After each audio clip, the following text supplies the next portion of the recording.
hapon po sa inyong lahat. Nandito tayo ngayon.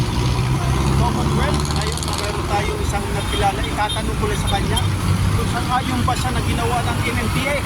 Ito, papakilala ko na sa iyo. Sir, tatanong lang ako, sangayon ka ba doon sa ginawa ng MMDA na isang lane lang yung mga motor? Oo, sangayon ako.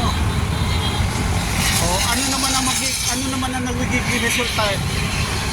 So, para matuto yung mga driver sa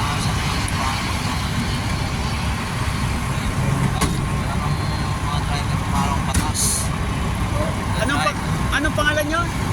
Si Bernie Solidan. Ayan, ito si Bernie Solidan na isang kasama natin dito sa content natin.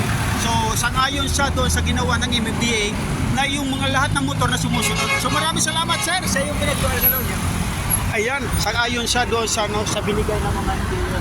Yung mga motor, kung nakikita nyo nandun sila sa live, so, nagiging maayos sa yung ano. So, sana magtuloy-tuloy na para maiwasan natin yung mga aksidente. Maraming salamat po, mga kasangkay. Bye-bye!